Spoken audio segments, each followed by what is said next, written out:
Está no ar, o Alho em Foco. Aqui é informação e conteúdo para o agricultor brasileiro. Segura, produtor!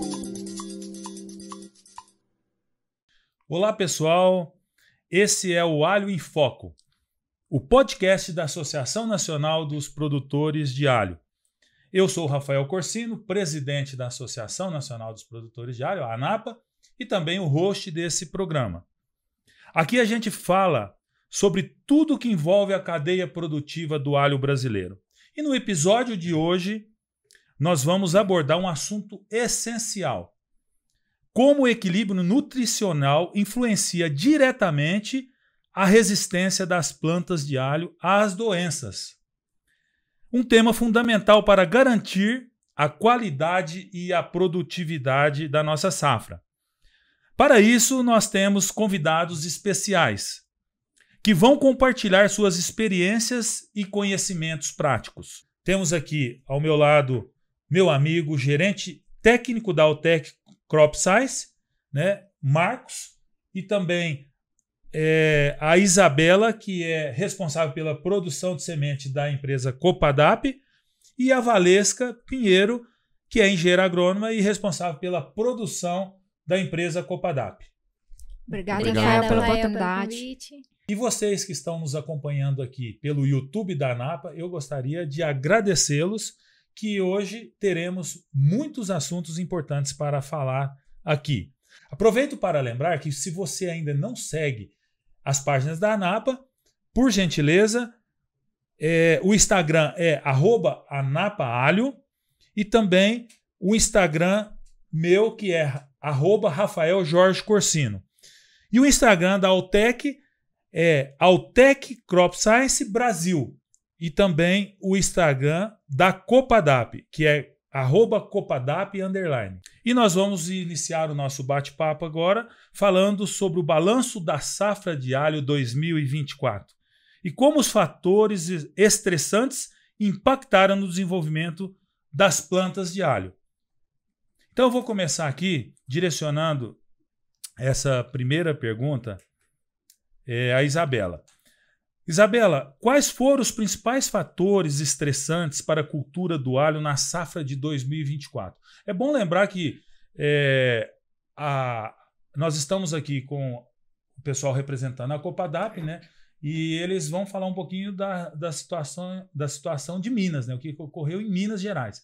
E também depois eu complemento o que ocorreu aqui na safra de Goiás. Então, Isabela, por gentileza.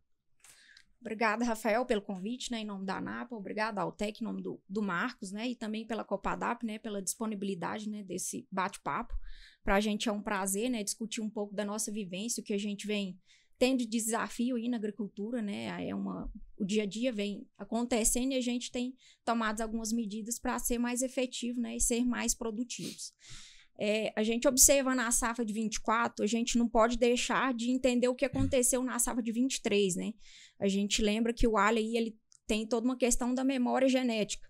Então, a gente vem de uma safra muito quente, que foi a safra de 23, e novamente a safra de 24, muito quente. Então, acho que se a gente fosse elencar, o principal fator mais estressante seria a questão de temperatura, Essas temperaturas, ela impactam tanto na saúde, e também na absorção de nutrientes dessas plantas.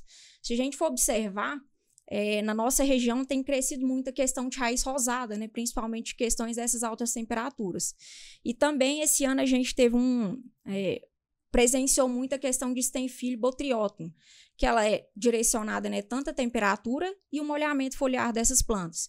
Então a gente precisa de uma temperatura de 25 a 30 graus, para que ocorra essa doença, e principalmente o molhamento foliar, Se a gente for falar de temperatura, a gente precisa ficar refrescando um pouco mais, Lembrando que o alho é de um clima mais frio, A gente tem adaptado isso para a nossa região.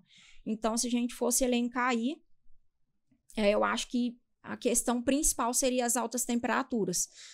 Falando de cultivo protegido, que a gente trabalha mais lá, a gente observou em média, um aumento de temperatura mais ou menos de 3 graus em toda a safra, Então, isso é Extremamente. Comparando com 2023. Comparando com 2023. Que já foi quente. Que já foi um ano bastante quente.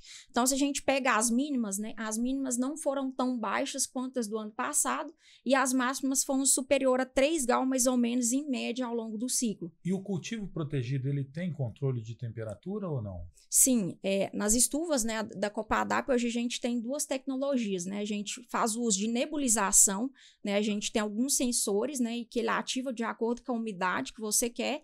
Isso dá uma diminuída na temperatura. E, além disso, a gente dispõe também de um sistema de ventilação. E ele acontece automaticamente, né? Então, ele vai ligar a 22 graus e desligar uma temperatura de 25, né? Mas, se a gente fosse falar, a gente consegue manter a temperatura ambiente. A gente, mesmo com essas tecnologias, a gente não consegue baixar muito a temperatura. Que, em média, as estufas, ela quer 5 graus mais do que o ambiente externo. Então, o que a gente consegue é manter essas temperaturas com essas tecnologias, né? Valesca, isso, o que isso apresentou no campo comercial? Também essas observações que a Isabela comentou, né, esse calor, o que aconteceu com a maioria das produções que você acompanhou?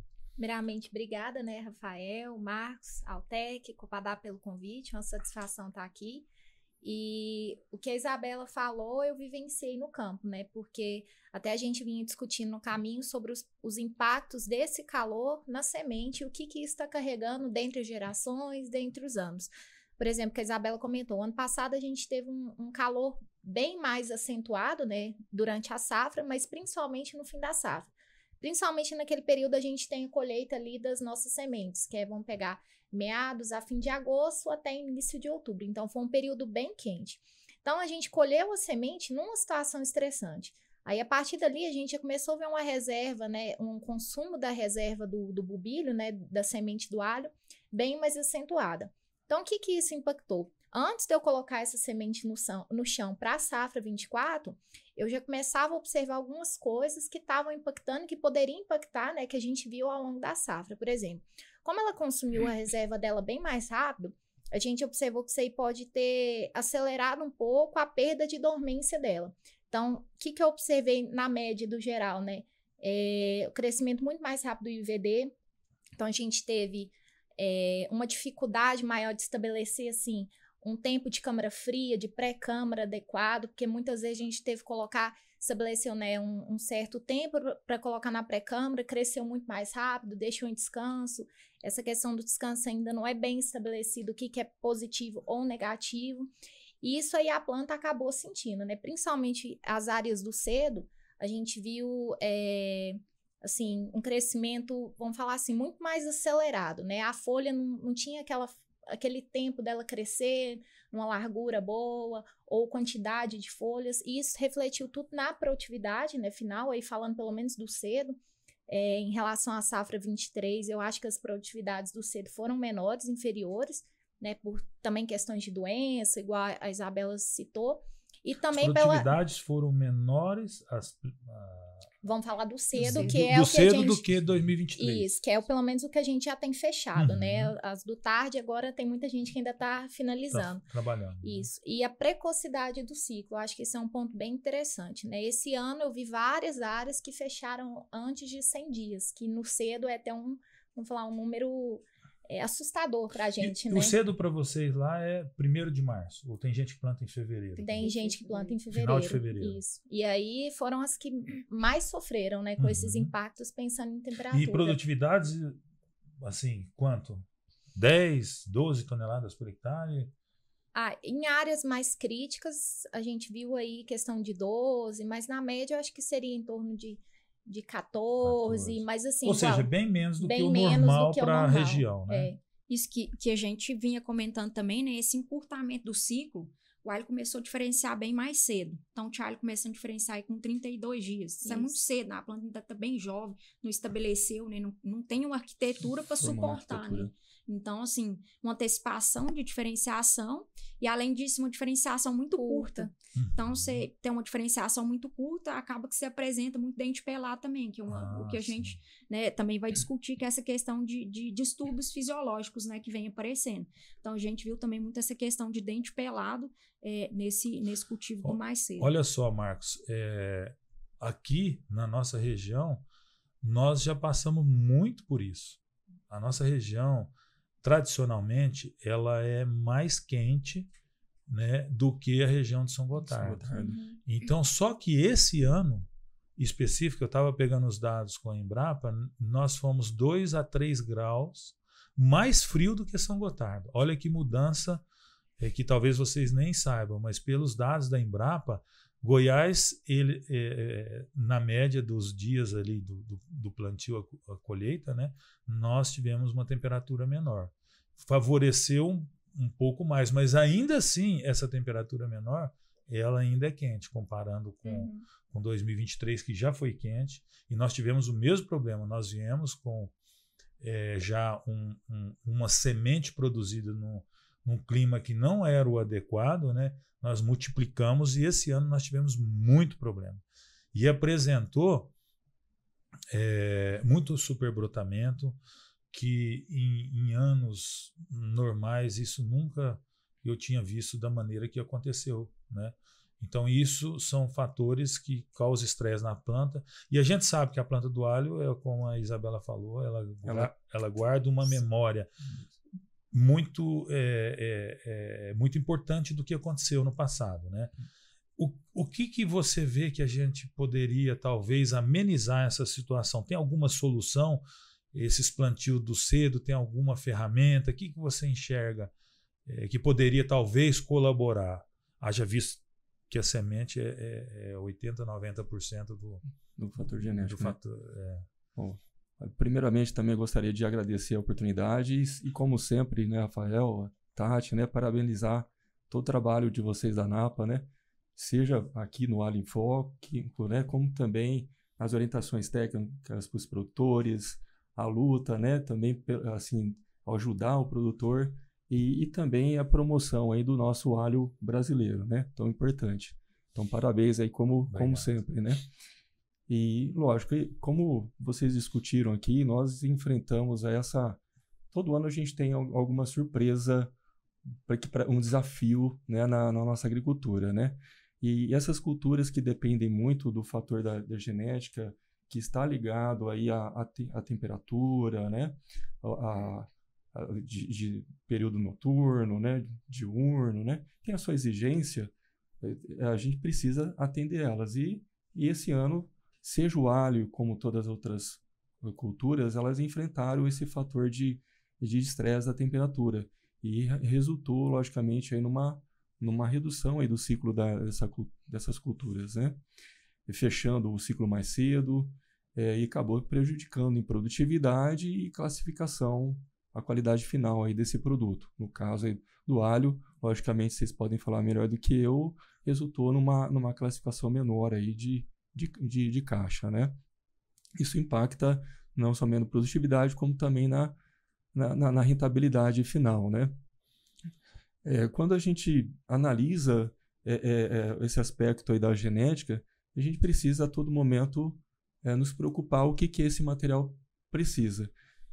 A gente sabe aqui os tratos culturais, manejo de irrigação, adubação, preparo físico do solo. O que o homem consegue manejar, logicamente, está nas nossas mãos e é o papel ali de a gente poder atender. Logicamente, o fator clima a gente não consegue controlar. Mesmo em condição de ambiente protegido, como a Isabela comentou, nós conseguimos ali fazer um ajuste, né?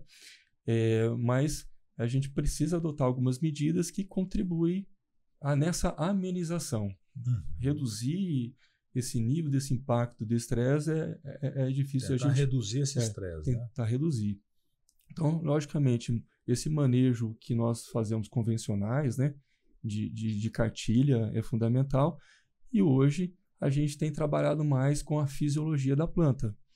Procurar trazer estímulos na fisiologia desse vegetal, trabalhando com componentes orgânicos que vão ativar algumas rotas específicas dessa planta, como também micronutrientes que estão correlacionados à atividade de processos, seja genético da planta ou de uma maneira mais prática, que nós temos trabalhado muito hoje na parte de argumentação, ativando aquelas rotas antioxidantes, por exemplo, para que a gente mantenha esse nível mais baixo desses radicais livres, que esses que vão desencadear a produção de enzimas que vão degradar a parede celular ou ativar o ácido abscísico, por exemplo, hormônios que vão promover a senescência, o fechamento desse ciclo.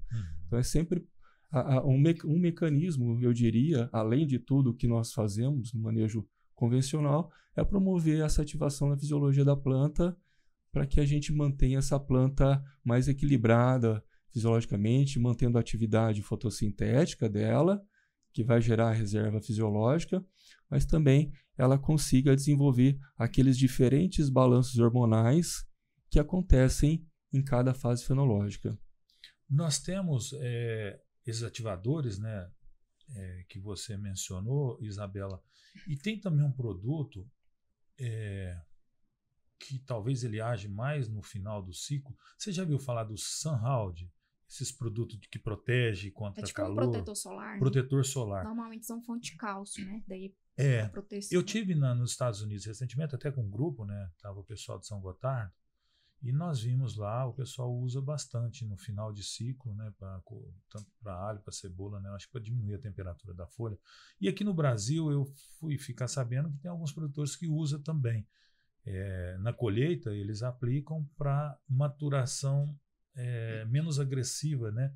Então, com esse produto, ela dura, a folha não seca instantaneamente. Então, é uma somatória, né? Por exemplo, igual o caso que eu citei, a gente ativar a fisiologia da planta. Outro já é uma barreira. Já é uma barreira do sol para não degradar e ocorrer a senescência rápido, né? Eu falo, a soma dos fatores, né? Nós teremos um sucesso maior, lógico. Outro produto que está muito sendo utilizado, né, provavelmente já ouviu falar, é a utilização de prolina, né, como regulador osmótico, né, para diminuir, né, principalmente regular a abertura e fechamento estomático, para que essa planta produza menos radical livre, né, como o Marcos muito bem falou aqui, e aí permite com que ela sofra menos, né, esse estresse, né, tanto estresse hídrico e também de altas temperaturas. Porque a planta, quando ela está estressada, vamos assim dizer, quando nós analisamos ela vai ter tanto peróxido de hidrogênio mais alto, algumas enzimas com a peroxidação lipídica, que não é desejável, mais alto, e também a prolina mais alta. Então, a prolina é um hormônio, um aminoácido, perdão, né? Que ela promove essa regulação osmótica da planta. Então, eu diria que é importante a gente ir até mais antes. Que acelera o ciclo dela. Para que a gente não deixe com que essa prolina se aumente. Então, é importante a gente ir até antes, preparando com conjunto de aminoácidos, nutrientes, a planta mais equilibrada, para que essa planta ela não aumente essa prolina. Porque se ela estiver alta, significa que ela já está estressada. Entendi. Então, por isso que é e esse estresse que vai antecipar o ciclo dela. É um dos fatores que vai significar que ela está ali com esse nível mais alto de radicais livres e também está com essa enzima de oxidação lipídica degradando o tecido. Então, por isso que é importante a gente preparar não somente com a própria prolina, como também outros aminoácidos, né, que fazem parte da constituição dessas enzimas antioxidantes. Acaba soando bem técnico aqui, mas está natural hoje a gente falar de superóxido de dismutase, asperoxidase, catalase, né? E que são formadas a partir ali de aminoácidos, cobre, zinco, né? Que são micronutrientes, o próprio manganês, que participam da formação dessas enzimas, né? Para que vão reduzir esse nível de estresse, a espécie ativa de oxigênio, para que não deixe que aumente esse aminoácido específico ali, né? Acho que para ficar mais didático assim, né, Marcos? Essas enzimas, ela funciona como se fossem as faxineiras, né? Isso. O professor Evandro Fagan gosta muito de falar isso, né? Exatamente. Ela funciona como as faxineiras, né? A planta, em condição de estresse, ela vai produzindo radical livre, né? Os superóxidos, né? Todos os elétrons produzidos ali, né? Esses radicais livres. E aí essas enzimas vêm limpando para que não ocorra a peroxidação lipídica, né? Que seria o dano de membrana. Então, essa enzima, ela vem e tira esse radical livre, transforma ele em água, e não ocorre dano de membrana, né? Então, a tendência é diminuir a peroxidação lipídica com essas enzimas ativas, né? Por isso que eu falo que é importante a gente vir antes, não deixar que isso aconteça. Mesma coisa, depois a gente vai falar sobre doença, a hora que nós observamos aquele sintoma, na verdade a doença já está até saindo, então a gente tem que cuidar dela antes. Preparar a estrutura, a resistência dela, utilizando produtos químicos que atuam em estruturas de resistência, não deixa que ele evolua, né? Bom, é um assunto bem técnico, mas é importante né, as pessoas que estão nos acompanhando saber, né, que esse mecanismo é que leva a planta ao estresse e depois ela vai, com certeza, antecipar o seu ciclo e vai produzir menos. Então, nós temos que manter esse equilíbrio dentro dela, né, e saber intervir, né, no momento certo para não deixar chegar no nível, né, de estresse alto, de produção desses radicais livres, essas substâncias que vai antecipar o ciclo dela. E para isso a gente tem ferramentas, né? Isso que é importante. Às vezes não vai dar o resultado que a gente precisa, né? Mas vai amenizar uma situação que ocorre na nossa região. Quando os produtores, aí eu entro na pergunta para a Isabela e para a Valesca, né? Essas chuvas, esse calor, elas vão também colaborar, né, para desencadear o que a gente pode fazer antecipadamente para tentar não deixar esse nível de estresse.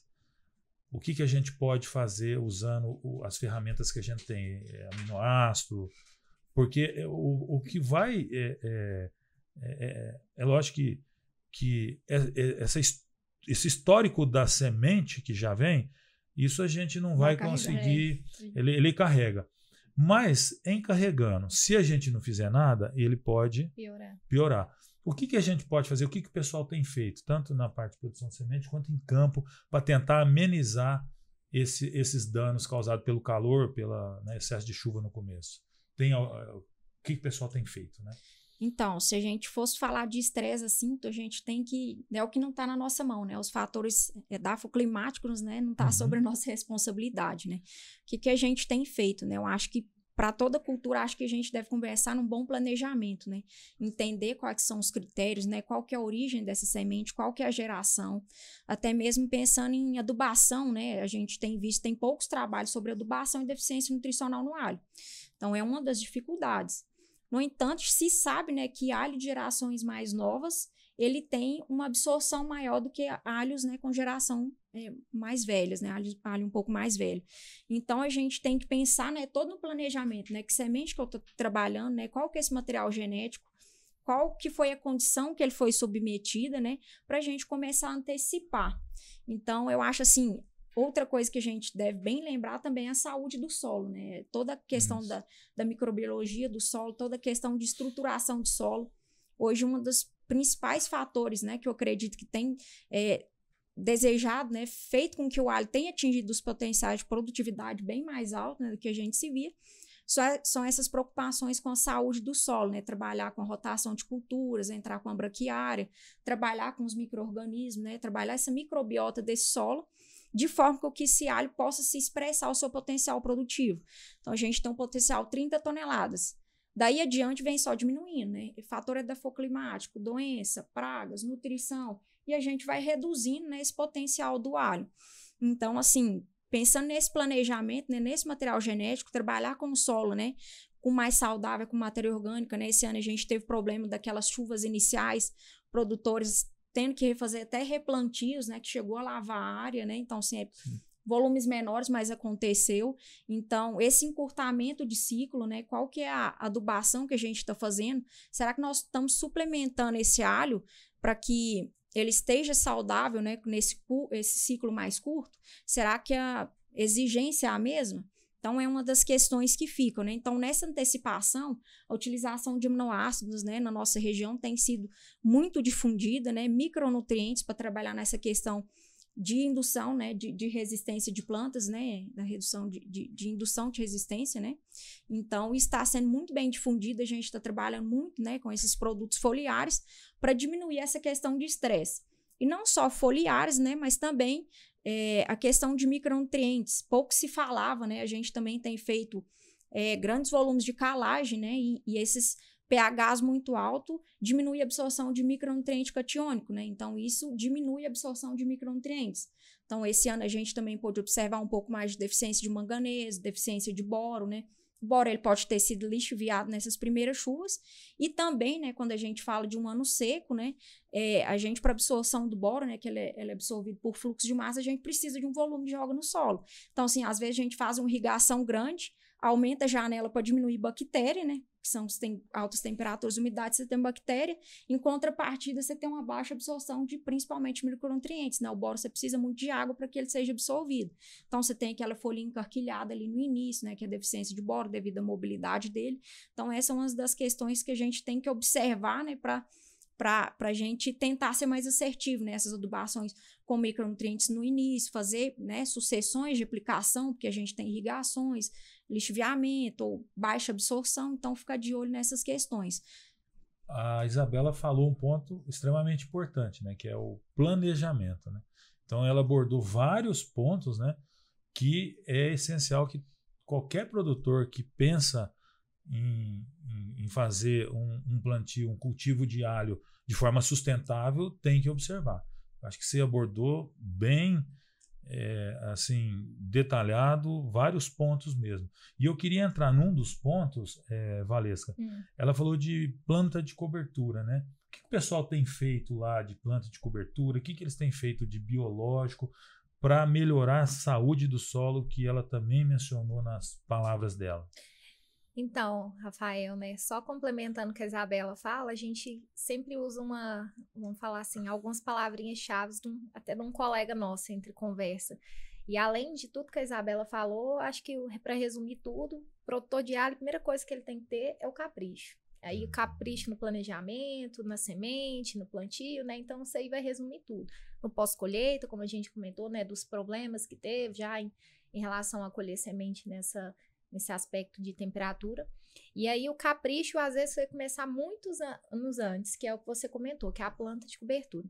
Então, o que eu tenho visto? O pessoal, principalmente aí de 2, 3 anos para cá, tem focado mais nisso, né? Não é só você ter uma área fisicamente e quimicamente bem corrigida. Então, o pessoal tem trabalhado mais, tipo assim, eu vou, né, colocar minha cultura de alho daqui 2, 3 anos. Como que eu tenho que corrigir, né? O que ela tem que estar até lá?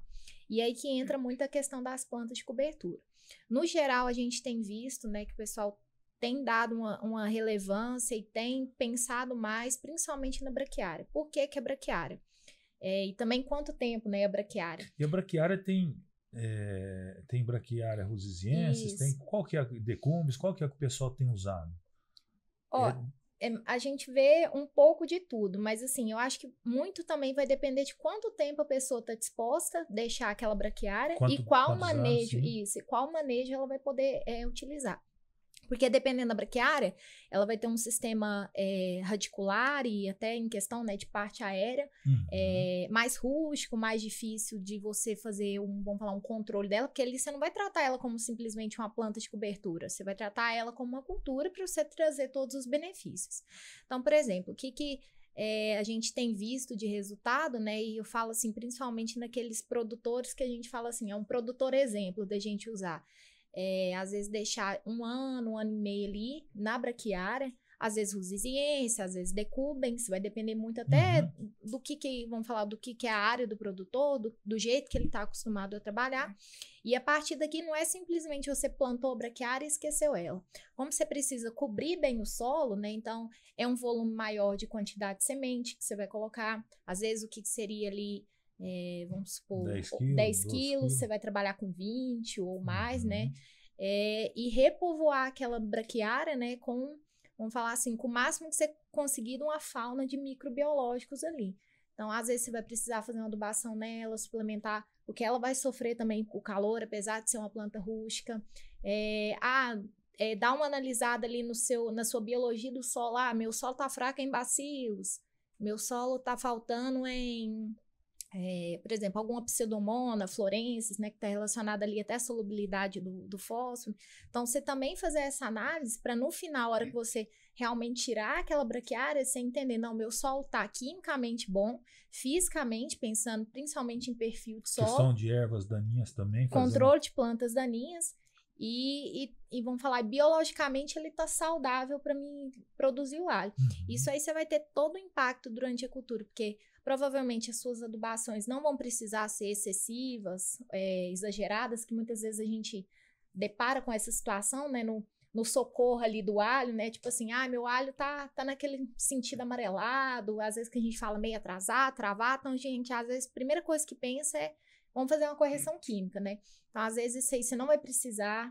O controle de plantas daninhas vai ser bem mais fácil, né? A gente, acho que você até sabe muito bem o quão oneroso e difícil é a questão hoje, né? De mão de obra, né? Para fazer uma cata ou que seja qualquer um dos processos do alho.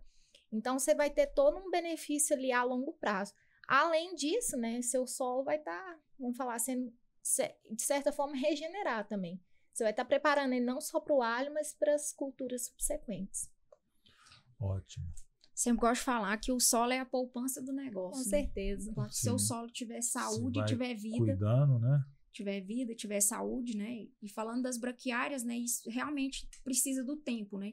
Ou, né, tem um estudo assim, 6 meses, 1 ano, 2 anos, ou quanto mais, melhor? Como é que é? O que a gente tem observado, né, que, por exemplo, quando a gente trabalha com braquiária, por exemplo, a decumbens, ela perfila um pouco mais que a rusiciensis, mas a gente tem uma dificuldade de usar a decumbens porque depois, para essa matéria orgânica ser decomposta, ela é bem mais difícil do que a rusiciensis. Ela é bem mais rústica. Bem mais rústica. Por isso a gente tem utilizado mais a rusiciensis.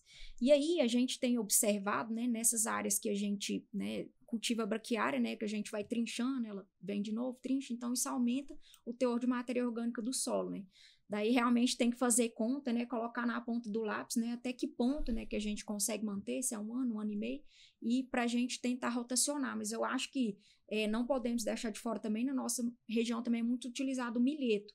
O milheto também é uma questão de tempo, né? Às vezes tem muitas áreas que não são próprias, são arrendadas, e aí você tem um período de curto mais tempo e não deixa de fazer uma planta de cobertura e entra com milheto, né? E nesse momento a gente pode aproveitar para fazer a utilização e reinoculação de biológicos na área, que a gente tem uma maior afinidade, tem um sistema radicular bem mais, você abrange uma estrutura de solo bem maior, né?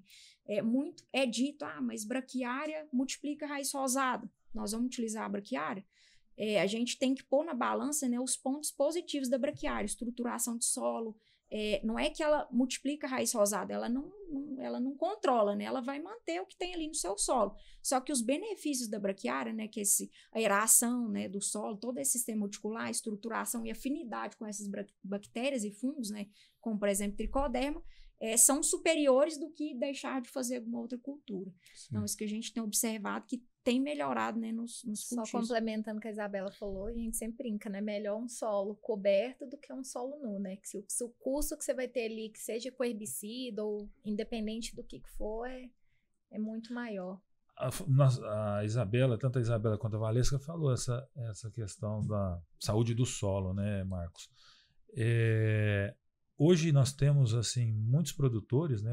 Talvez a Copadap também tenha essa produção on-farm. A maioria desses grandes produtores já tem a sua fábrica, né, de biológicos, né? Como que você vê essa questão da produção on-farm? Quais os riscos? Quais os benefícios, né? Porque hoje você consegue fazer uma produção mais em conta, né, desde que você esteja alinhado com as recomendações, porque eu já vi também situações de produtores aí perdendo, né, produção e perdendo lavouras por multiplicar coisas indesejadas, né? Sim. Lógico que assim, Rafael, eu vou na minha limitância também de conhecimento, né? Mas eu vou mais na parte prática, né? Quando desenvolve um produto, por exemplo, formulado a parte de micro-organismos e outra composição dele, né? Depois desenvolve uma pesquisa para entender qual que é a dose, se aquele micro-organismo, aquela raça, espécie dele ali, qual a especificidade dele, se é para nematóide, se é para solubilização de nutriente, né? Então tem todo um trabalho direcionado para o uso daquele produto já formulado. Né? Quando a gente leva para uma multiplicação, aí, como você mesmo comentou, existem umas variações. Essas variações vão ser os cuidados que são empregados nesse sistema, que a gente precisa ter um controle bem efetivo dessa multiplicação. Seja o quanto que multiplicou, o momento que chegou ali, que nós temos estrutura de resistência ou tem estrutura reprodutiva desse micro-organismo e vai ser aplicado, por exemplo. Então, qual que é o momento, quanto tempo que precisa para acontecer ele, como também para que não aconteça contaminações. Quando a gente tem ali, às vezes, um fator que entre no sistema, pode um outro micro-organismo se desenvolver e não o desejável. Né? Então, por isso que todo o controle é fundamental, né, para que a gente consiga ter aí também um sucesso de melhor resultado desse multiplicado. Né? Então, realmente, a gente tem que ter sempre um cuidado bem especial, que aí sim a gente consegue ter uma eficiência melhor do emprego desse produto que foi gerado. Né? Falando um pouquinho dessa parte do equilíbrio nutricional, o produtor, muitas vezes, ele vai pelo que está acontecendo na lavoura do vizinho. Então, colocou 10 toneladas de calcário, aí vai lá e coloca 10. Não, tem que subir para 100%. Então, cada realidade é diferente, de estrutura de solo, da parte biológica do solo, da região, da altitude, do clima, né? E a gente percebe nessas andanças que a gente faz muitos distúrbios na planta, né? Então, como a Isabela falou, às vezes está aparecendo deficiência de manganês, está aparecendo uma outra deficiência de algum outro micro-organismo, né? Essa parte de equilíbrio é muito importante, né? E como que a gente faz, né, para ajudar o produtor nessa questão do equilíbrio nutricional? Vocês, quando vão orientar a cooperativa, tem lá 20, 30 cooperados de alho, não sei, produtores, né? Vocês têm um padrão só para orientar os produtores? Como é que funciona essa parte para manter esse equilíbrio? Acho que cada caso, vocês vão responder melhor do que cada caso é um caso. Né? Mas assim, como que é esse convencimento do produtor? Porque o produtor põe na cabeça, não, eu quero que joga 10 toneladas, eu quero que faz isso e aquilo. Né? Vocês, como técnicas, né, visitando o produtor, como que vocês veem, né, a aceitação do produtor e como que vocês corrigem isso quando vocês veem um distúrbio assim? Eu acho assim, dentro da cooperativa, falando de Copadap, né, a gente tem um departamento que é focado, que é um departamento de agricultura de precisão, né? Hoje tem esse departamento, né, e aí ele faz, né, as análises de solo das áreas para o cooperado e faz uma recomendação direcionada para aquele cooperado. Então, tudo é dependente do que passou ali, qual foi a cultura antecessora, o histórico da área, né? Tudo isso é levado em consideração. Então, a gente tem esse departamento lá dentro, né, o departamento de agricultura de precisão, e tudo é direcionado de conforme aquela área. Se fosse pensar em calagem, né, todo mundo a gente vai fazer uma calagem, né, pensando em diminuir a acidez, né, para liberação de cálcio e magnésio, e pensando em elevar esse pH para 6,8, que seria uma faixa ótima ali. Então, isso vai depender, né, como que tá o solo, né, daquele cooperado, se ele tá mais ácido ou menos ácido, e pensando uma elevação de saturação de base teórico de 100%, né? Hoje isso é muito mais pensado em elevação de saturação por base do que diminuir acidez de solo, né? E está mudando um pouco essa questão. Igual você comentou assim, tem pessoas que fazem 10, 20 toneladas e já está com pH quase 7. Então, o que a gente vê, né, e observa esse subfisiológico muito em virtude a isso, né? Não leva em consideração só a questão de acidez de solo, mas querer levar muita saturação de bases, né? E a gente chega aí no máximo 80, 85 que a gente observa nas análises. E aí, então, a gente faz essas análises, faz essas observações, né? Então, em consequência a isso, nesse estudo fisiológico, principalmente, né, essas altas adubações, correções de solo, falando em calcário, como a gente já falou aqui, né? O pH eleva, os micronutrientes catiônicos diminuem sua absorção. Então, a gente começa a ver essas deficiências, né? E aí, pensando em adubação de plantio, cobertura, né? A gente tem todo esse equilíbrio de nitrogênio e potássio para pensar em questão bactéria, né? Principalmente. E evitar também, que você falou que viu muito esse ano, que é a questão do superbrotamento. Às vezes você chegava numa área, né, Valesca, cortava, assim, não, a gente pode voltar água aqui. E acaba que voltava água, subia tudo. Então, assim, é alguma coisa, algum distúrbio que tem na planta que ela entende. Eu não vou diferenciar em bulbilho, vou formar folha, né? Então, isso foi uma das coisas que a gente viu muito esse ano. Provavelmente está ligado muito à questão nutricional. O alho do tarde, ele demorou a diferenciar? O alho do cedo encurtou o ciclo e o alho do tarde alongou o ciclo. Alongou o ciclo, né? Você sabe que nas observações que a gente tem feito, conversando com um com o outro, há suspeitas, né? E aí eu queria a opinião de vocês, que com o passar dos anos a gente foi aumentando as áreas e a câmara fria sempre colocaram muito junto o alho. E aí quando pega um ano de clima desfavorável, ou seja, 2 anos de clima desfavorável, talvez essa memória desse alho ela não pegou o frio suficiente. Uhum. E aí, conversando com os produtores, que sempre falou, poxa, eu sempre tive perfil na minha área e a câmara fria sempre foi muito lotada, não tinha circulação adequada do ar, né, a uniformidade do frio no bulbo, no interior das caixas. Então, pode ser que essas câmaras frias, né, não eram suficientes para vernalizar da forma correta e uniforme os bulbilhos, e isso num ano, 2 anos que vieram, que não foram favoráveis, demonstrou mais esse perfil do que os outros anos que tinha frio suficiente, então a gente não notava, né? Isso é possível? O que vocês ouviram lá dos produtores de São Gotardo? Essa questão da câmara fria, de não ter, pode ser uma das causas do perfil também? Pode complementar, você, Isabel? Pode. Então, Rafael, assim, essa questão de câmara fria, dimensionamento, é igual a gente começou, né? Lá no planejamento. O planejamento, às vezes, começa bem nisso aí. Eu plantava 20 hectares. Aí foi muito bom esse ano, ano que vem eu vou passar para 30. Mas, tipo assim, você tem um espaço suficiente para você realmente vernalizar esses 30 hectares de alho. E aí, o que acontece? Com esses distúrbios que tem mostrado, às vezes, uma coisa que a gente comentou também, que a cabeça, né, vamos falar, o bulbo, né, tem ficado mais leve. Então, às vezes, assim, vou plantar acima de gramatura 3 gramas. Só que, às vezes, a sua quantidade de dentes de 3 gramas ali dentro do bulbo, mesmo sendo um bulbo maior, tá ficando menor. Então, assim, eu tenho que... Meu consumo, que às vezes era 2.500, tá passando para 2.800, 3.000.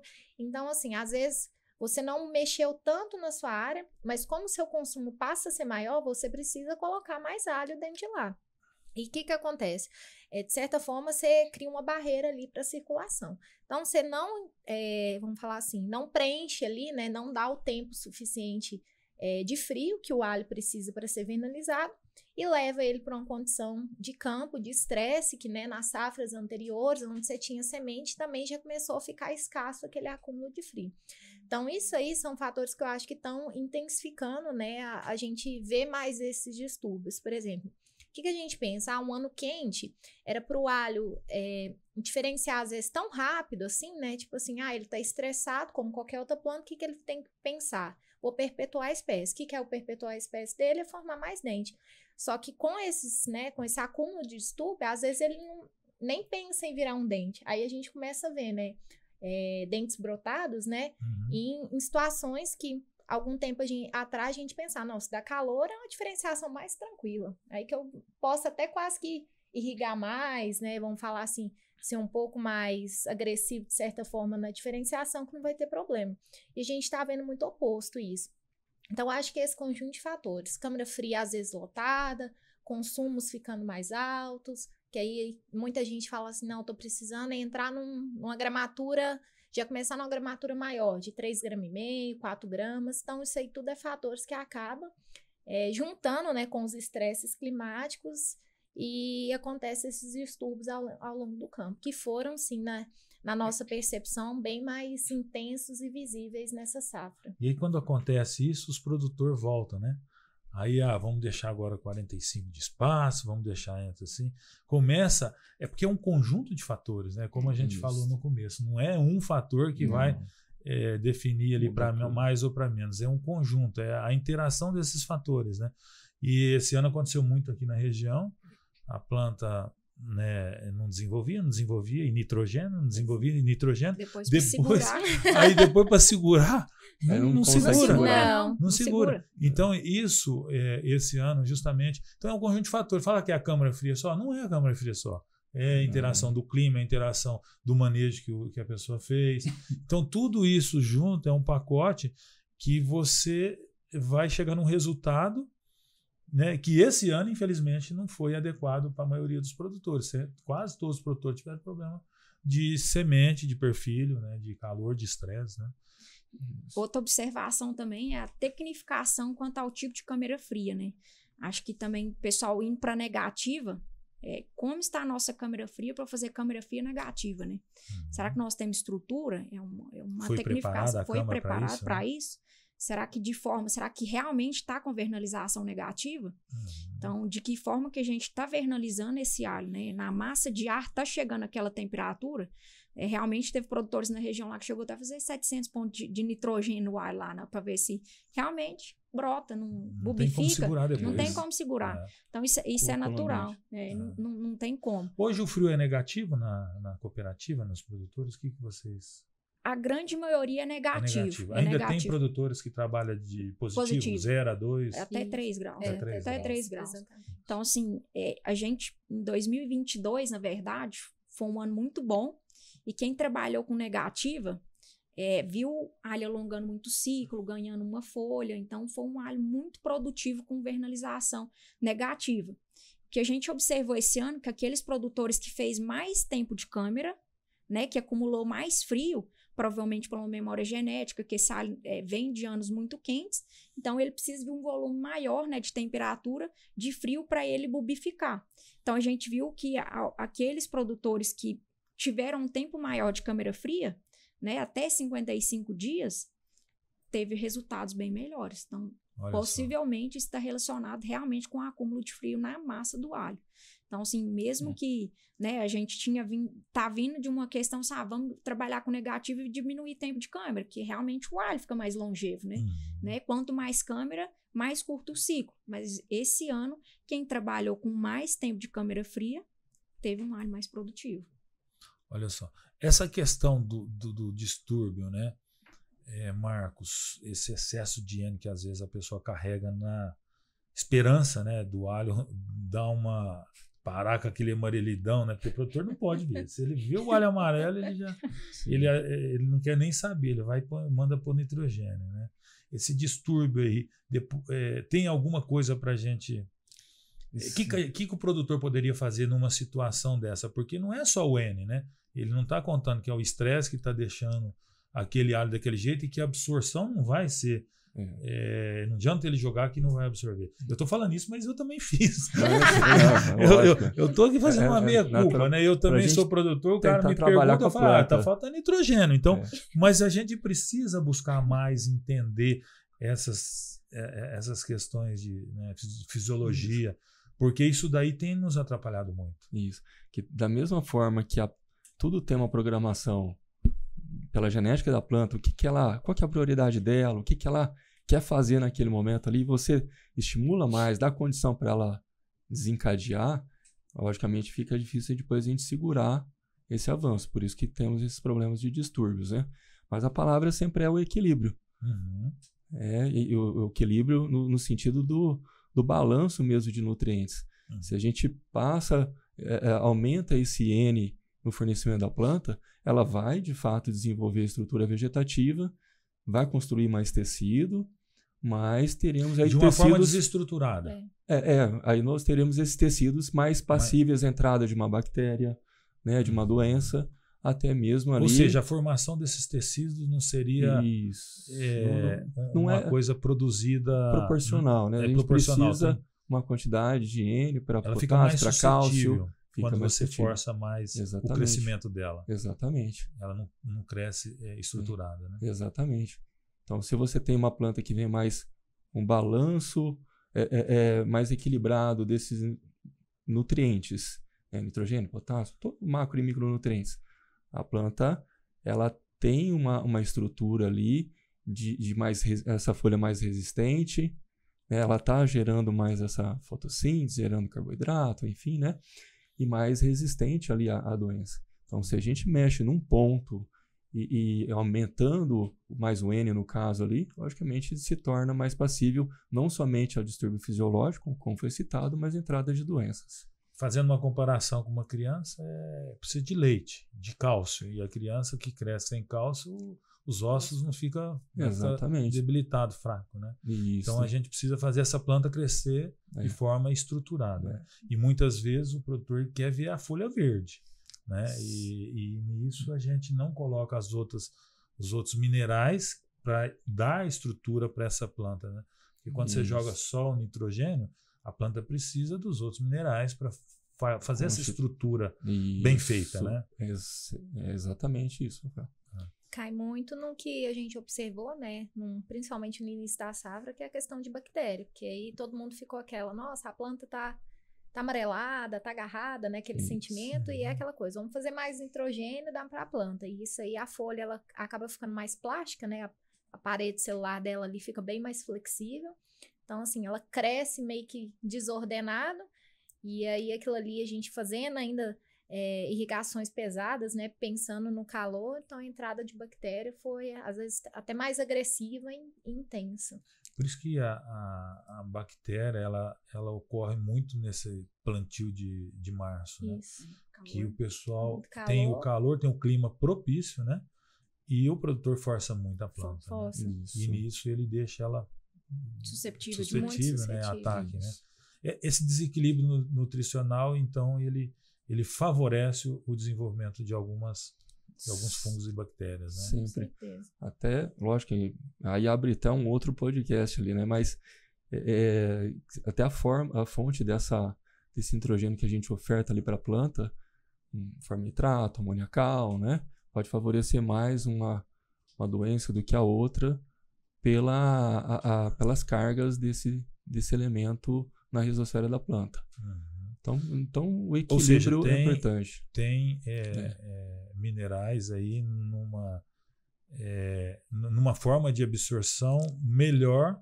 A gente tem a forma que é absorvida ali pela planta, mas também tem o favorecimento ali, como a Isabela comentou, a questão do pH desse solo, da rizosfera da planta, pode favorecer mais uma doença ou mais uma microbiota benéfica, né?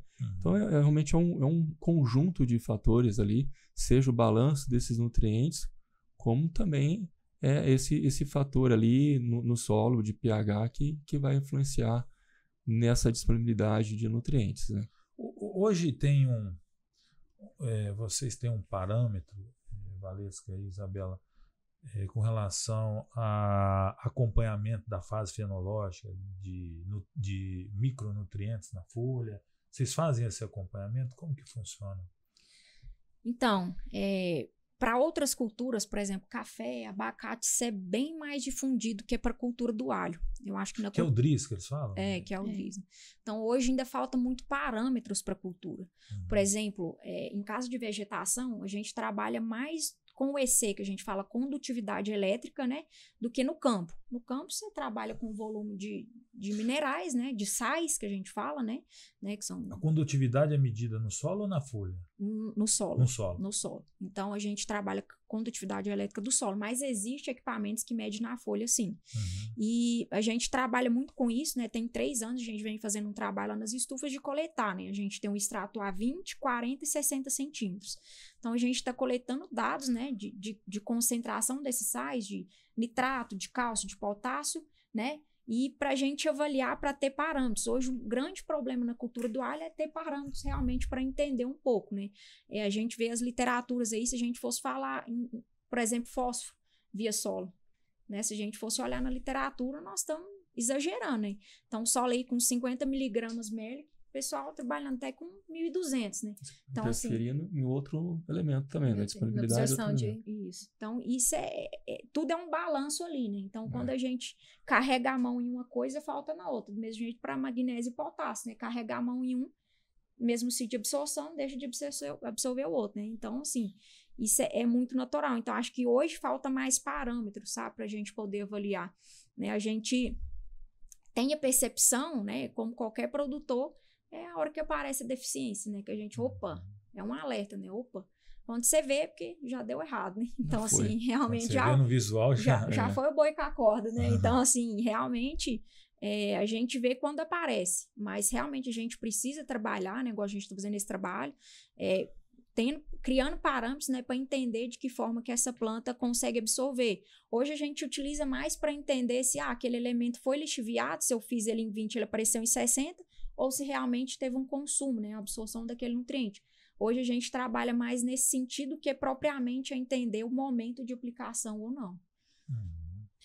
No campo, Rafael, às vezes isso aí vai ser um pouquinho mais limitado. Primeira coisa é o que a Isabela comentou, né? Da gente não ter parâmetros. Assim, se a gente for pegar literatura para soja, café, a gente tem disponível, assim, N trabalhos. Então, para as culturas de HF, especialmente para o alho, né? Que é uma cultura, às vezes, bem foco ali, bem específica hoje, vamos falar de mercado de HF no geral, a gente ainda fica, às vezes, um pouco mais perdido, né? O que é o parâmetro, o que é o máximo, o que é o mínimo, o que é o bom trabalhar, o que é o bom de trabalhar de cada produtor também, né? Porque isso vai depender, logicamente, dos níveis do solo dele. Mas uma dificuldade que eu vejo é que, por exemplo, a Isabela, ela tá trabalhando lá com uma geração extremamente nova, né? Vamos falar assim, um bebezinho. Agora, quando às vezes, né, eu e quem está diretamente ali no campo, nós estamos trabalhando com um conjunto de gerações. Por exemplo, eu vou atender a área de G1, às vezes até G4, G5. Então, às vezes, o parâmetro máximo e mínimo que a Isabela, por exemplo, se ela tiver vamos supor que ela viu que o bom do potássio lá é 10, suponhamos, né? Esse é um valor para ficar fácil. Às vezes, esse valor não é o valor bom para mim entre as gerações que eu trabalho, né? E por mais que a gente considere o alho como uma planta clone, né, vamos falar assim, é uma multiplicação semelhante à mãe, ela sofre algumas modificações ali ao longo das gerações dela. Então, pode ser que esses parâmetros, né, dentre as gerações ainda sejam mais difíceis ainda de definir, né? Então, a gente acha que, assim, tem que começar desse trabalho lá, né, de descobrir o que é a base, para melhorar aquela semente, para ela carregar aquele bom estado nutricional, né, aquele equilíbrio, aquela estabilidade dela entre as outras gerações. Porque aí eu acho que vai ser mais um ajuste fino, um feeling ali de campo, que eu acho que às vezes vai ser muito mais fácil de corrigir do que a gente lá no início, né, no caso, por exemplo, da Isabela, que está na parte, né, da multiplicação bem de sementes, do que a gente dá um tiro, assim. Então, ainda tem vamos falar assim, a gente precisa ainda de estudos, às vezes até básicos, né, que para outras culturas já estão bem mais refinados, mas para a gente conseguir ter um caminho mais fácil, mais visível. Hoje a Copadap tem laboratório para tirar meristema? Não, a gente não tem. Vocês têm planos? Isso é uma coisa difícil, ainda pouco difundida, né? Hoje, basicamente, está em mão de poucas pessoas, né? Então, assim, demanda muita pesquisa. Eu acho que a gente tem um fornecedor muito bom, que a gente tem um material genético muito bom. E eu sempre parto do pressuposto que não só a limpeza viral, né? Nós temos que focar também que material a gente está limpando, né? Que a gente pode limpar um monte de coisas diferentes, né? Hoje a Copadap manda semente para eles limpam e devolvem para vocês? Ou vocês compram? Não, só compra de semente. Só compra de semente, né? Isso. Então, você é multiplicador mesmo, né? Nós somos multiplicador. Então, você acha que a gente ainda tem que fazer vários trabalhos, né? Não só na parte de nutrição, como a gente citou, mas também trabalhar com algumas matrizes, né? Alguns materiais mais produtivos, alguns materiais que suportam um pouco mais de calor. Não só a limpeza viral em si, mas é um caminho aí que todos que trabalham com semente não tem como fugir fora disso aí, não, né? Olha só, Isabela, eu acho que vocês não eram nem nascidos ainda. Em 2006, eu montei um laboratório lá na Verma, eu trabalhava na empresa Verma, né? E nós contratamos um técnico da Embrapa e a gente começou a limpar meristema ali e criamos o programa de limpeza de vírus na Verma. Em 2008, eu vendia o alho 4 para o pessoal de São Gotardo. A produção nossa era melhor do que São Gotardo. E a partir dali, São Gotardo despertou para tecnologias e melhoria da produção. E depois, tanto é que superou, né? Passou Goiás e muito. Em função do clima, que ajuda muito, né? Que sempre foi mais frio, exceto esse ano. Sim. Então, nós iniciamos esse programa em 2008. Eu lembro de vender alho semente livre de vírus para o Mário Machita, meu amigo, mando um abraço para ele aqui, e também para o Grupo Sequita, Shimada. A gente acabou vendendo um pouquinho para cada um lá. E ali foi um start de mudança de chave para São Gotardo, que eles viram que essa tecnologia era importante, necessária, e eles foram atrás e desenvolveram. E tanto é que São Gotardo hoje, em condições normais de clima, né, tem uma produtividade fantástica. Né? Realmente sim, o laboratório é o caminho, mas tem um custo extremamente elevado, né? Então, assim, é um negócio que tem que ter alguém que tem expertise no negócio, né? Vocês contrataram uma pessoa que já sabia, né? Que dominava aquela técnica. Uma pessoa que tocava o projeto na Embrapa. Ele se aposentou, e aí a gente acabou aproveitando esse. E daí também nós avançamos. Fomos na Argentina, tivemos no laboratório do INTA, né? Que também já fazia limpeza para Igarashi na época. E ali nós começamos a desenvolver. E até hoje o programa de sementes continua lá. O Verni é um parceiro, né, da vida, aí, um belo do empresário, e a gente acompanha o programa deles lá. Sim. Mas eu acho que é o futuro, né? A gente ter sementes, né, top para que a gente possa continuar e ter altas produtividades. Falando em tecnologia, biotecnologia, né? Como que a biotecnologia pode melhorar a eficiência do manejo nutricional? Marcos, o que você... Isso. Quando a gente trata, falamos agora há pouco aí de biotecnologia, né? Tudo que envolve aí, né, essa ciência para que a gente consiga melhorar aí a performance das plantas, né? Quando falamos aí relacionado à nutrição, é sempre para buscar essa eficiência do fornecimento do nutriente. Além do balanço dos nutrientes para atender em cada fase de desenvolvimento da planta, é importante também trazer essa melhor capacidade de absorção deles, seja via raiz para essa planta, por exemplo, através aí de produtos que são extraídos de processos de fermentação de micro-organismos, que tem lá conjunto de aminoácidos, ácidos orgânicos, por exemplo. Quando junto com esses elementos, além de trazer uma proteção deles, faz com que essa planta consiga absorver melhor via raiz. Assim, da mesma forma, via a parte aérea. E a gente sabe que para que essa folha ela consiga absorver, né, e traga de fato essa eficiência, a gente considera que trouxe uma resposta na fisiologia da planta. Então, ela precisa esse elemento ser complexado para que ele passe por aquela cera protetiva, pelo parênquima, pela parede ali, e essa célula ali consiga utilizar esse elemento e desencadear aquele processo fisiológico, estrutural. Então, quando falamos aí desse emprego, também é associar aí conjuntos de aminoácidos com o nutriente para que tenhamos essa facilitação na absorção do nutriente via folha, né? Só um pouquinho, Isabela. Marcos, o produtor hoje, nas suas visitas, né? Depois eu já passo para a Isabela e para a Valesca também complementar. Você vê que eles têm esse conhecimento de fisiologia, esses pormenores, ele aceita essas intervenções, essas sugestões? Como é que está o nosso produtor hoje? Hoje eu falo que ele tem mais informação. Vou pegar um histórico mais meu, né? Quando, por exemplo, eu saí lá do doutorado em 2008, quando a gente falava de aminoácido, por exemplo, que eu também entrei no mercado nessa época, alguns tinham entendimento, né, da funcionalidade deles, né? Hoje já o produtor já pede, já coloca, da mesma forma que ele compra o adubo, ele já pede já um produto à base de aminoácido, ou que tem uma tecnologia com esses fertilizantes que vão ser aplicados, esses nutrientes via folha, que tem uma tecnologia maior porque ele sabe que vai trazer uma resposta melhor.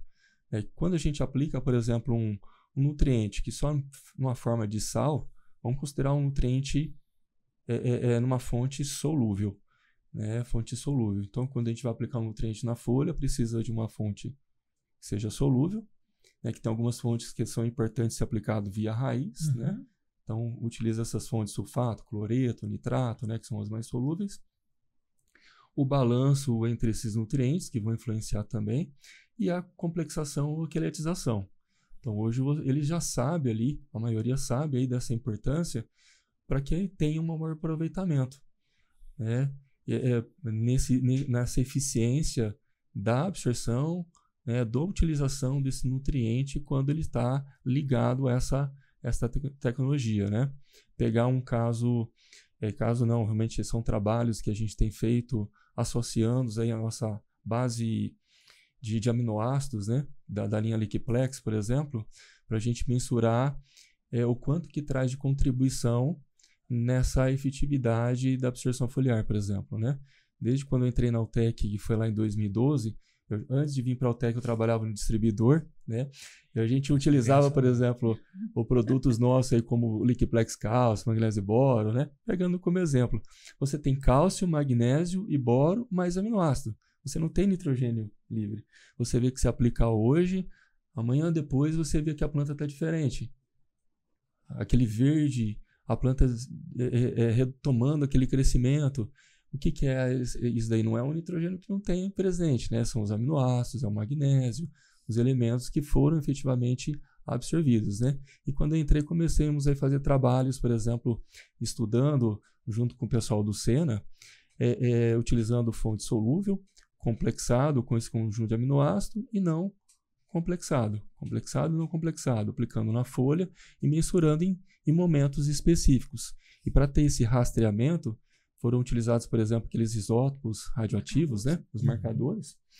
Então, você observa que quando ele está ligado a esse conjunto de aminoácido, você tem um ganho de velocidade de absorção bem significativa. Então, por exemplo, na literatura, acaba soando novamente tecnicamente ali, né? A gente utiliza lá quanto tempo que demora para ser absorvido metade da quantidade que foi aplicada inicialmente, né? Quanto um cálcio foi absorvido lá, demorou 41 horas para absorver metade, junto com o aminoácido da linha Liquiplex, demorou lá 4 horas e pouquinho. Então, teve um ganho aí de 9,3 vezes aí na absorção, né? Então, isso traz realmente ali uma segurança, um melhor entendimento, produtores técnicos que estão ali ligados a ele, né? Para que utilize tecnologias que vão trazer um maior aproveitamento desse investimento, né? Hoje, em trabalhos novos, com outras metodologias, né? A gente observa não somente esse ganho em velocidade de absorção, mas a gente consegue observar também o transporte, que tem alguns elementos como o cobre, quando ele é ligado em aminoácido, além da facilitação da absorção via folha, também temos uma facilitação, uma efetiva transporte desse micronutriente para outras partes da planta. Hoje o produtor, eu fiz essa pergunta porque os produtores eles terceirizam também, né? Eles contratam o agrônomo, o técnico, né? Então eles acabam usando o que de melhor tem no mercado, né? Essa percepção que eu tenho é válida lá para vocês que estão direto com os produtores da Copadap, né? De aceitar esses bioinsumos ou como biológico, né? Estão vendo um trabalho grande que está sendo feito com biológico, com esses aminoácidos, com essas tecnologias. Como é que os produtores que eles têm essa aceitação? Eu acho que às vezes, Rafael, a gente fica muito mais apertada do que a gente tem resposta. Assim, eles têm conhecimento. Então, assim, o que eu vejo? Lógico que a gente não pode generalizar, mas pela cadeia do alho, pela complexidade, né, pelo valor agregado da cultura, hoje o produtor ele tem, vamos falar assim, se informado melhor, ele tem buscado saber. Não é mais o básico, né? O que é de NPK e a calagem, a gessagem, não. Por que tá um micronutriente eu não coloco pensando aí numa rachadura do alho, pensando num como é que eu vou falar assim, para manter a parte ali do desmame, que já é um estresse do alho, de forma mais tranquila. Então, assim, acho que a gente tem trabalhado isso. E aí cabe a nós, né, técnicos, né, a Isabela também fala, acho que por ela, buscar o que é o de melhor no mercado e refinar até para cada produtor. Alguns vão falar assim, vão ter uma facilidade e até uma disponibilidade mais aberta de usar algum tipo de aminoácido, outros vão querer trabalhar mais com sais em um período e aminoácido em outra parte. Então, eu acho que, vamos falar assim, no geral, são produtores mais tecnificados e que... Mais do que outros produtores, como café, como eles estão mais... Não sei se te falasse mais, mas assim, eu acho que pelo valor da cultura e pelo, vamos falar assim, pelas dificuldades, né, pelos detalhamentos da cultura hoje, eu vejo que cada dia a gente tem conhecido, né, e tá presente com produtores que têm esse conhecimento até mais aguçado. Acho que a Isabela também pode complementar isso, principalmente falando de cultivo protegido, né, Isabela? Eu acho assim, como você comentou, né, que forneceu semente para São Gotardo e São Gotardo realmente estourou em questão, né? Eu acho que a gente também precisa de uma semente de qualidade, mas também precisa de uma tecnificação. Eu acho que também é muito virtude que a Valesca falou, né? Custo de produção, né? A gente está com um custo muito alto. Quanto mais ou menos, Isabela? Quanto que se fala o custo de produção hoje lá em São 200 a 230 mil. 230 mil. Por hectare. Por hectare. Então, assim, são custos mais elevados, né? Então, isso busca o produtor a se mover, né? O que a gente precisa de fazer diferente para que esse alho, a gente não diminua o potencial produtivo dele, né? Na verdade, não aumentar o potencial, não deixar diminuir o potencial produtivo.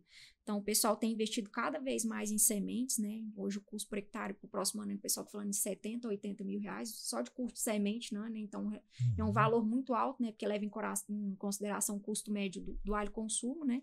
Então, a gente está falando do custo muito alto, uma demanda de sementes maior, porque a gente tem um alho mais leve, né? Então, esses volumes de semente vão subir, né? Para 2.800, né? Pensando em bulbo 6. Então, assim... o pessoal está buscando tecnificar, né? E mesmo assim a gente tem a diversidade, né? Climática que realmente tá judiando aí nos últimos dias. Mas realmente, assim, hoje na nossa região tecnificou bastante, até pensando em custo de produção, o pessoal tem fazendo vários trabalhos aí junto com a ANAPA, com a AMIPA, para buscar trazer máquinas, né, para poder dar uma viabilizada nesses custos de alho e a gente trazendo isso para nossa realidade, né, como técnicos, né, o que a gente pode fazer é levar essa planta mais saudável possível, né, e aí a gente tem o uso de todos esses aminoácidos, micronutrientes, né, via sais ou via, né, produtos, né, complexados que facilita, né, a absorção desses nutrientes. E assim, a gente sempre fala, né, o Evan também é uma pessoa que fala muito assim, quando a gente fala foliar, não é uma suplementação, uma sinalização, né? Ele vai funcionar como se fosse um sinalizador. É como se a gente chegasse com uma garrafa de café aqui. Ele libera o cheiro, todo mundo quer tomar café. Enquanto não tá cheirando o café, tão tranquilo. Mas começou a cheirar café, vamos tomar um pouquinho. Então, do mesmo jeito é a planta. Você joga ali na folha, né? Induz uma sinalização, o sistema reticular começa a buscar aquele nutriente.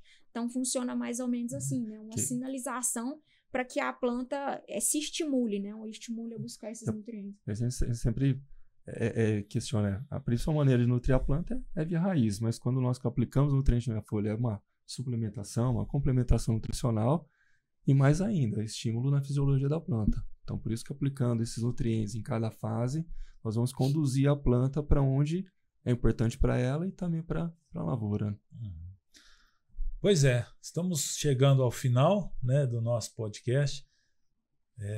Eu creio que nós fornecemos muitas informações relevantes aí para os produtores. O papo está muito bom, né, mas a gente está chegando ao fim já, então eu queria agradecer bastante a presença de vocês e a colaboração que vocês deram, né, para esse programa, que eu tenho certeza que vai colaborar muito com os produtores aí do Brasil inteiro. E o objetivo nosso é sempre esse, levar esse conhecimento para que os produtores possam melhorar o seu negócio. E quando se falam dessa parte nutricional, né, de fisiologia, isso ainda tem muito que ser estudado, muito que ser melhorado por parte de nós produtores, que a gente tem um conhecimento ainda um pouco raso, mas a gente precisa aprofundar, porque a gente sabe que essas relações, ainda mais com o clima quando você envolve o clima e essas relações da fisiologia da planta e a semente, né? Essa memória que a semente carrega, isso daí que é o pacote que a gente precisa, porque o restante, a parte do solo, uma adubação bem feita, um manejo, isso aí a gente é perito nisso, né? Agora, quando se trata de fisiologia, aí a gente acaba atrapalhando. Eu vejo que a gente mais atrapalha em determinadas situações do que a gente ajuda a planta a manter o seu potencial produtivo. Então eu quero agradecer a Isabela, a Valesca, meu amigo Marcos, por participarem desse programa, né? Muito obrigado pela disponibilidade. E nós ficamos aqui, né? Estamos encerrando mais um podcast Alho em Foco. Eu vou passar a palavra para agradecer. E Marcos, como a última palavra aí. Não, o importante é a sua aí, né? Quer deixar uma mensagem? Sim, eu também reforço aí nosso agradecimento, né? Dessa oportunidade, que a todo momento, como você citou ali no nosso bate-papo aqui, né? Sempre tem ali o consultor, o produtor, né?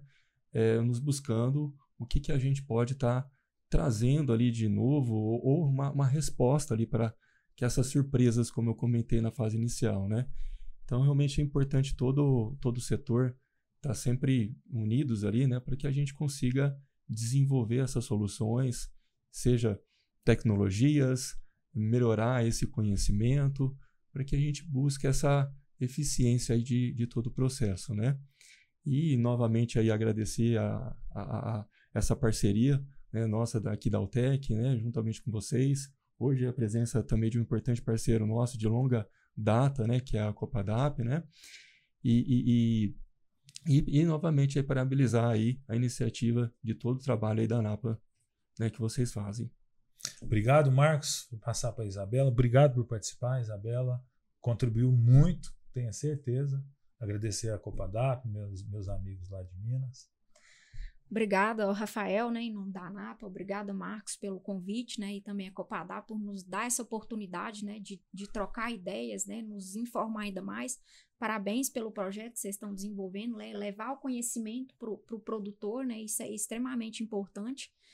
Nós, como técnicas, né, como você bem disse, a gente está começando uma jornada, né, a gente ainda tem muito mais a aprender do que compartilhar. Eu acho que, né, a gente tem um caminho muito, né, grande pela frente aí, vários desafios, né? É uma cultura extremamente desafiadora, mas gostosa demais de trabalhar, né? Realmente o que nos desafia é o que nos move, né? Então, assim, sou muito grata, né, por trabalhar com alho. Então, só agradecer, né, a Altec, a ANAPA e parabenizar pelo trabalho. E também a Copadap pela oportunidade. Obrigado, Isabela. Valesca, muito obrigado. Contribuiu muito. E também manda um abraço lá para os nossos amigos. Com certeza. Minas. Abraço enviado. Muito obrigada, né, Rafael? Falando você em pessoa pela ANAPA, o Marcos, né, pela Altec, pelo convite, a Copadap também pela disponibilidade. Eu faço das palavras da Isabela as minhas, né? É muito bom estar aqui, participar, entender, né, um pouquinho dos desafios do Goiás, trazer os desafios de Minas. E nós estamos começando ainda, né? Vamos falar, nós ainda temos muito chão para andar pensando em alho ou no geral de manejo de culturas, mas é sempre bom trazer essa troca de conhecimento. Eu espero que seja ainda até mais entrelaçado, né? Vamos falar assim, a gente conseguir contribuir cada dia mais para a cadeia produtiva. Muito obrigado. Obrigado também a você que nos acompanhou até aqui e a gente está agora encerrando mais um Alho em Foco. Um forte abraço a todos e fiquem com Deus.